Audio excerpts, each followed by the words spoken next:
அப்படியே ஓரமாக வண்டியை நிப்பாட்டி அவன்கிட்ட ஒரு 200 கொடுத்து இந்த விஷயத்தை எங்கேயாவது வெளியே சொன்னேன்னு வச்சு கொளுத்தி போடுவேன், ஓடி போயிடுவேன். each other day I look so many various different parks, but I don't know about this park. But this park holds my heart, holds my large place in my heart. நீங்கள் தான் பார்க்குங்கன்னு வைப்பீங்கள, இங்கிலீஷில் வைப்பீங்கள, நாங்கள் இங்கிலீஷில் பேசக்கூடாது. நீங்கள் பூங்கான்னு வச்சுருந்தீங்கன்னா நாங்கள் பேச மாட்டோம். நீங்கள் பார்க்குன்னு வச்சதுனால நம்ம இங்கிலீஷில் கொஞ்சம் பேசுவோம். நல்லா இருக்கீங்களா?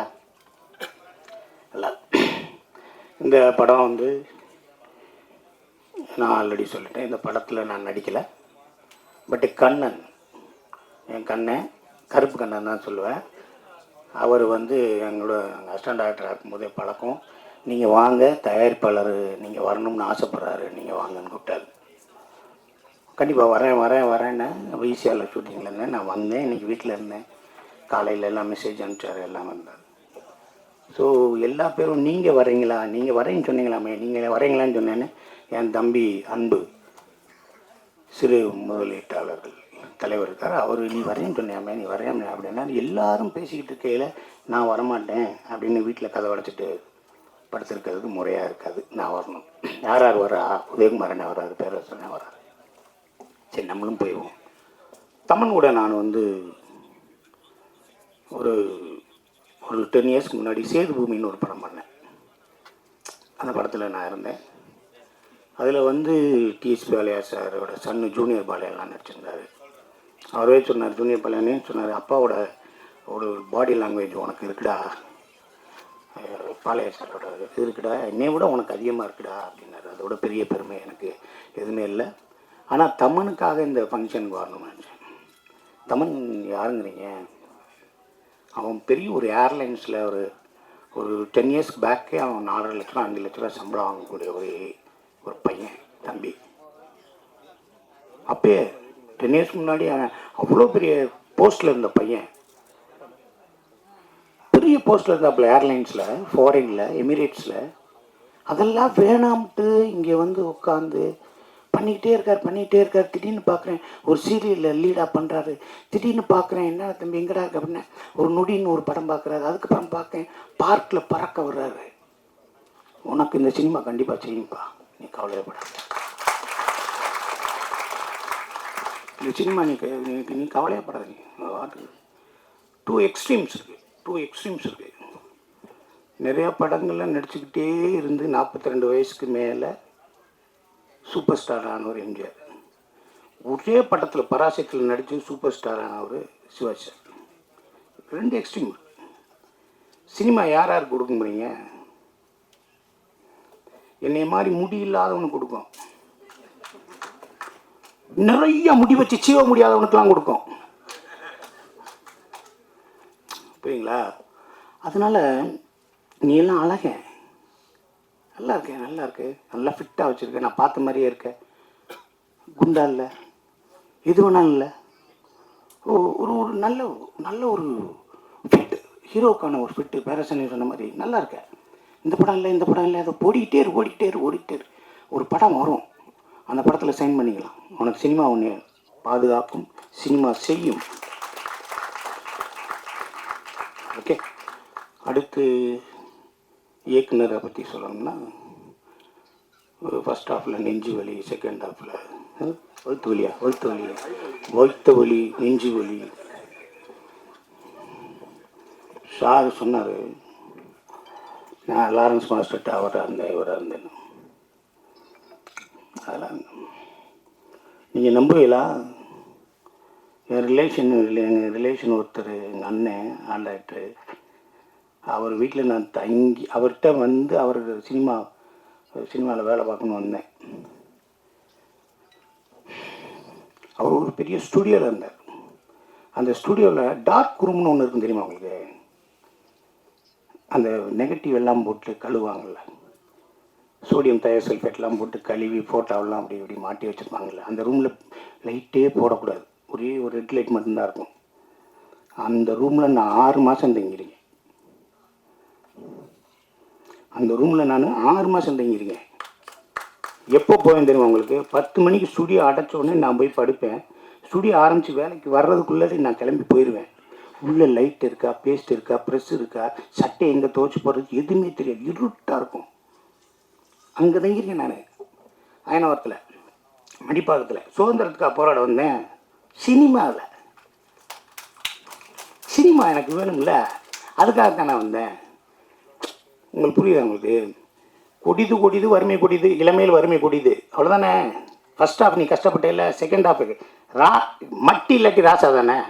உனக்கு பாரு, உன் காசு உனக்குன்னு ஒரு டாக்டர் முருகன், உங்கள் காசில் ராஜா 2 பக்கத்தையும் ராஜாவை ஒட்டி விட்டார். நீ எங்கிட்டு சுட்டி விட்டாலும் ராசா தான் விழுகும் பாரு, உனக்கு மட்டியே விழுகாது. ஏன்னா நீ உன்னோட முற்பகுதியை நீ சினிமாவை கொடுத்துருக்க. இனிமேல் உனக்கு ஒரு நல்ல ஒரு லைஃப் இருக்கும், நல்லது இருக்கும். எங்கள் அண்ணன் மக ரஞ்சனா நாச்சியார், எங்கள் அண்ணன் மக டாக்டர் பாலாவோட ஓன் பிரதரோட மக, ஓன் பிரதர் பாலா அண்ணனோட அண்ணன் மக.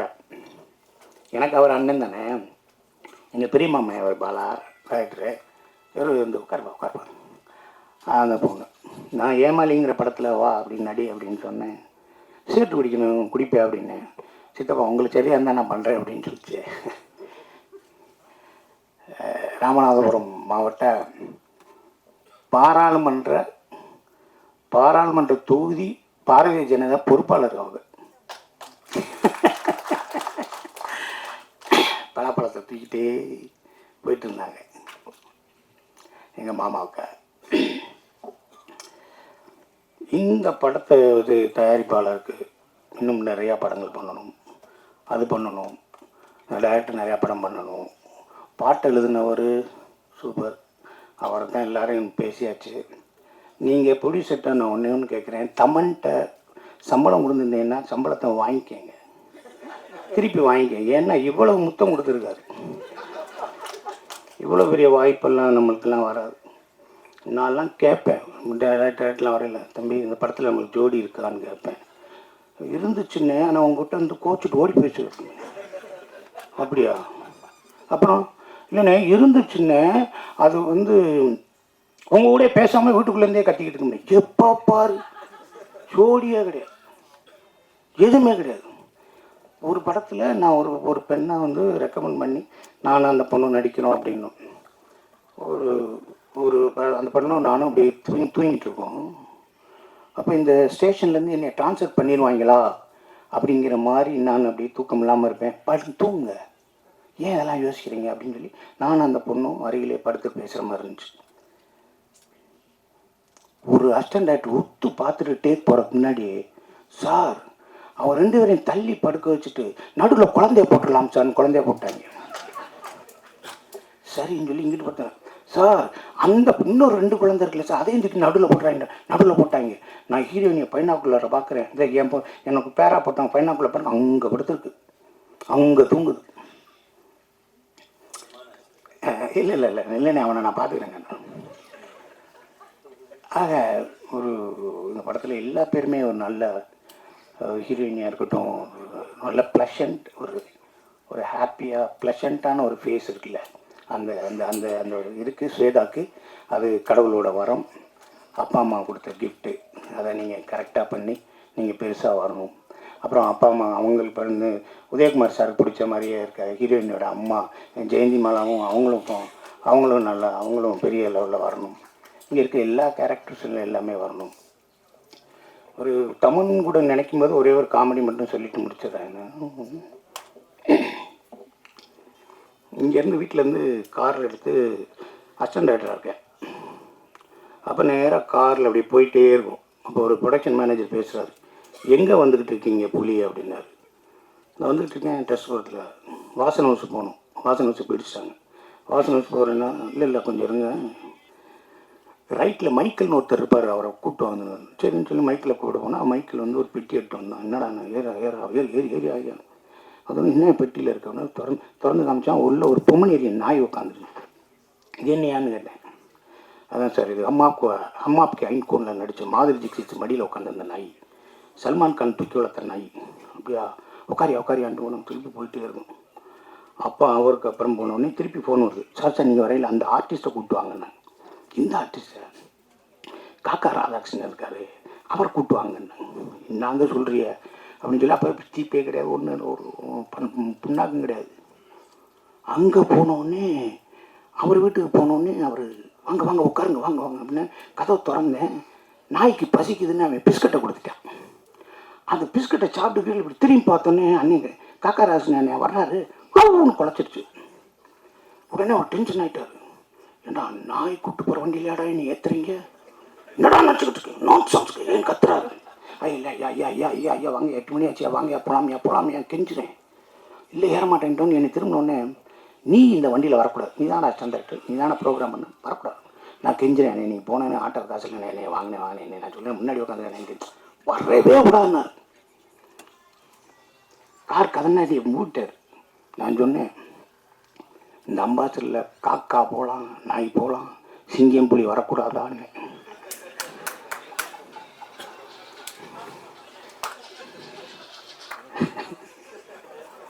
காக்கா போகலாம், நாய் போகலாம், சிங்கம் புலி வரக்கூடாதா.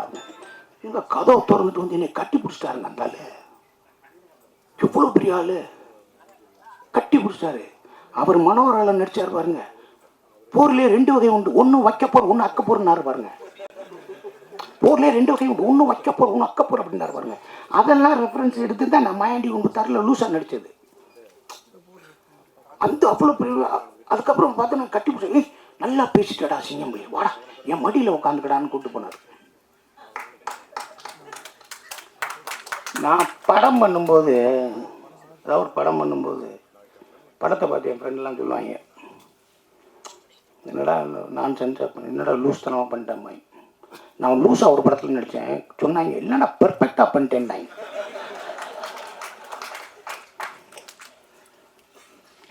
ஆறு அசிஸ்டன்ட் டைரக்டர் ஒரு ரூம் வீட்டில் இருப்போம், முடிக்க போகிறேன் 6 அசிஸ்டன்ட் டைரக்டர் ஒரு வீட்டில் இருப்போம். எல்லா பேரும் வேலை, பிவாசு, உதயகுமார் சார் எல்லோரும் அவங்கவுங்ககிட்ட வேலை பார்க்குறாங்க. நான் எல்லா பேர் கார் வந்தோன்னே மாப்பிள்ளை அவங்க கார் வந்துச்சு, நீ போடான்னு எல்லாத்தையும் ஏற்றி விட்டு கதை அடைப்பேன். அப்போ எல்லாருமே வண்டியில் போகும்போது எனக்குன்னா எனக்கு ஒரு மென்டல், நான் இவர்கிட்ட தான் வேலை பார்க்கணும், நான் இல்லாட்டி வேலை பார்க்க மாட்டேன்னு ஒன்று இருக்குது. அப்போ போகையில் எல்லா பேரும் போயிட்டு வராங்கன்னா எல்லா அசிஸ்டன்ட் டேரக்டர் போகிறேன், என் ஃப்ரெண்ட் அசிஸ்டன்ட் டேரக்டர் இப்போ இருக்க 2 ரூபா 3 ரூபா சம்பளம் வாங்குறேன், பெரிய டேரக்டர் இருக்கேன். அவன் போகையில் எல்லாம் 10 ரூபா போயிடுச்சு. போய் ஒரு சாயந்தரம் ஒன்று இந்த 10 ரூபா என்ன 10 ரூபா போயிடுச்சா, சரான்னு 10 ரூபா மொத்தம் 50 ரூபா 60 ரூபா வரும். அதை காப்பி குடிச்சிட்டு மதியானம் சோறாக்கி வச்சுட்டு பொன்னிமலை சோறாக்கி தயிர் சோறு வச்சுட்டு அப்படி இப்படி அந்த 50 ரூபா 60 ரூபா அதுக்கு சாயந்தரம் வந்துடுவாங்க. அப்புறம் மேலே ஏதாவது சாப்பாடு வாங்கி கொடுப்பாங்க. அப்போ சொல்லுவாங்க, தினமும் வேலைக்கு போகிறவன்னா அறிவாளி கிடையாது, ஷூட்டிங்கு வேலைக்கு போகிறவனா அறிவாளி கிடையாது, வேலையே இல்லாமல் வீட்டில் உட்காந்துருக்கேன் முட்டாள் கிடையாதுடா, தைரியமாக இருந்துமாய். அதைத்தான் இன்றைக்கி இருக்க சினிமாவில் இருக்க அத்தனை பேருக்குன்னு சொல்கிறேன். என் சொந்தங்களே உயிர்களே, உங்களுக்கு வாய்ப்பு இல்லைன்னா நீங்கள் முட்டாள் கிடையாது. உங்களுக்கு வாய்ப்பு வரப்போகுது, அதுக்காக ரெடியாக இருங்க. நான் ஃப்ரெஞ்சு கிஸ்ன்னு ஒரு படம் நிறைய தடவை பார்த்துருங்க. ஐ லவ் த ஃப்ரெஞ்சு கிஸ்ன்னு ஒரு இங்கிலீஷ் ஃபிலிம் பார்த்துருக்கேன். அதை ஒருத்தன் போய் ஒரு மண் இருக்குல்ல, கீழே கிடக்கிற மண், அந்த மண்ணை எடுத்து அப்படியே பார்ப்பான். அவனோட சொந்த விளை நிலம், விவசாயம் பண்ணலை, அந்த மண் எடுத்து சொல்லுவான், இப்பயே நல்லா ரெஸ்ட் எடுத்துக்கங்க, அடுத்த வருஷம் நான் விவசாயம் பண்ண ஆரம்பிச்சிடுவேன், வேலை பார்க்க ரெடியாக இருங்கன்னு மண்ணுக்கிட்ட பேசுவாங்க. அதனால இன்றைக்கி சொல்கிறேன், இந்த கதாநாயகியாக இருக்கட்டும், இங்கே இருக்க கேமராமேனாக இருக்கட்டும், இங்கே இருக்க எடிட்டராக ஆகட்டும், இங்கே இருக்க சின்ன சின்ன வேலையில் பண்ண அசிஸ்டன்ட் டைரக்டராக இருக்கட்டும், எல்லாரும் போய்கிட்டே இரு. திருடாத, பொய் சொல்லாத, ஏமாத்தாத, துரோகம் பண்ணாத. உனக்கு வரும்டா வாழ்க்கை, உனக்கு ஒரு நாள் வரும். இந்த சினிமாவில் கெட்டது கூட அவன் பக்கத்தில் இருக்கும், கெட்ட ஊரம் அவன் பக்கத்தில் இருக்கும். எதை எடுக்கணுமோ அதை நீ எடுத்துக்க. Which one is best, choosing wisely. எல்லாத்தையும் நீ எது வேணுமோ அதை எடுத்துக்க. கெட்டதான் இங்கே பக்கத்தில் இருக்கும், நல்லது தூரமாக இருக்கும், போய்கிட்டே இருக்கணும். சினிமா கறப்பதல்ல, கற்பனை சுரப்பது. அதுக்கு எந்த வயசும் டிஃப்ரென்ஸே கிடையாது.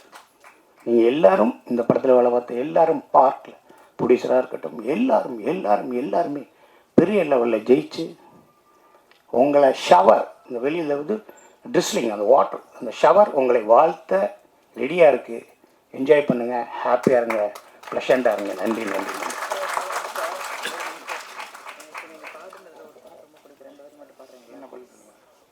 நான் ஒரு சின்ன ரிக்வஸ்ட் சொல்லியிருக்கேன். சார் நல்லா பாட்டு பாடுவாங்க, அதாவது சங்கீத ஜாதி முல்லை, அவரோட குரல்ல 2 வரி மட்டும் கேட்போம். இங்க வச்சு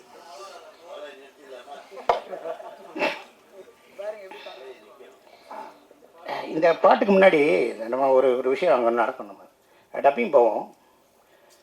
டப்பிங் போகையில் ஒரு இடத்துல ஒரு ஒரு ஷார்ட் ஒன்று பேசுவோம். எங்கடா போனா அண்ணே கொஞ்சம் லவுட்ரா, அண்ணே கொஞ்சம் இல்லைண்ணே கொஞ்சம் பேச, அண்ணே கொஞ்சம் அண்ணே அஸ்கியா அப்படின்னு சொல்லுவாங்க. சொன்ன உடனே அதை போஸ்ட் பண்ணுவாங்க, சிங் பண்ணுவாங்க. அப்போ ஒரு 4 மினிட் இல்லை 2 மினிட்ஸ் இல்லாட்டி 1 மினிட் நம்மளுக்கு ரிலாக்ஸ் இருக்கும். அடிண்ணே நெக்ஸ்ட்ண்ணே அப்படி போகலாம்னு சொல்லுவாங்க அந்த டப்பிங் பேசையில். அப்போ அந்த கேப்பில் நான் என்ன சொல்லுவேன்னா பாட்டு பாடுவேன்.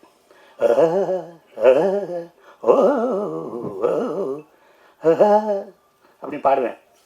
அதாவது அங்கேருந்து இன்ஜினியர் ரூம்லேருந்து என்ன சூப்பராக பாடுறீங்கன்னு எவனா சொல்லிடுவானான்னு ஏங்குவேன்.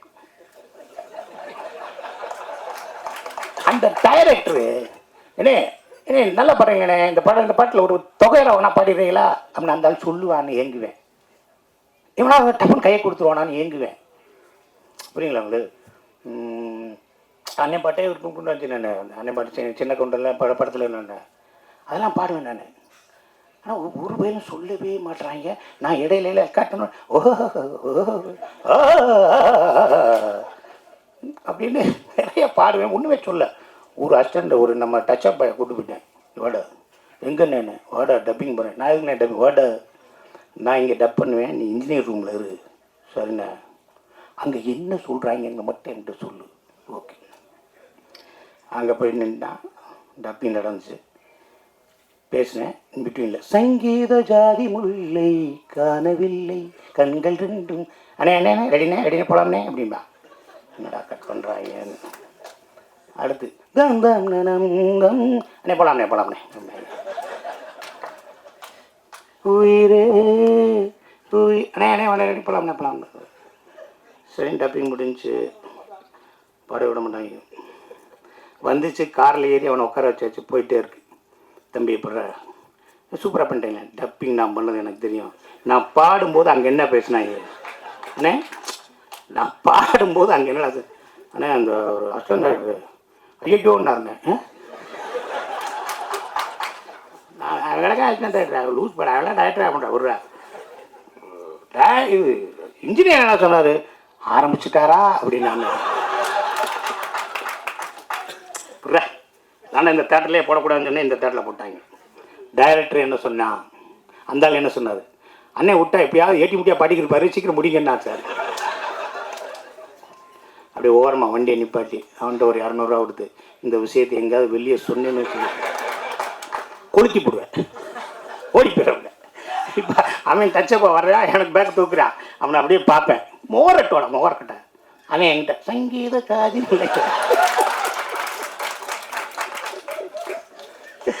அப்புறம் அவனுக்கு நான் வேலை தரல. அவன் ரிங் டோனை வச்சிருக்கான், எங்கடா இருக்க சங்கீத ஜாதி.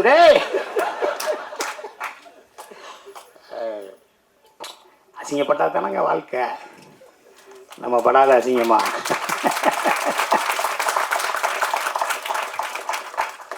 நீ என்ன அசிங்கப்படுத்துறது, நம்ம நிறைய அசிங்கப்பட்டாச்சு அப்படிதான் சொல்லணும். அன்பு கடையில் ஹோட்டல் வச்சுருப்பாப்புல. நைட்டு போய் நைட்டு 11 மணிக்கு அது 1 மணிக்கு புரோட்டா வாங்குறது, அது வாங்குறது, இது வாங்குறது, காசு வாங்க மாட்டாப்புல. பங்கு நீங்கள் டயட் பண்ணுங்கள், நீங்கள் பண்ணுங்கள், டயட் பண்ணுங்கள், எனக்கு அதே சந்தோஷம். நீங்கள் நாளைக்கு வந்து சாப்பிடுங்க, அந்த 3 பேரை கூப்பிடுவாங்க, அப்புறம் சாப்பிடுங்கன்னு சொல்லி எனக்காக உட்காந்துருப்பார். உன்னோட நல்ல எண்ணம் உன்னை வாழ வைக்கணும். சரி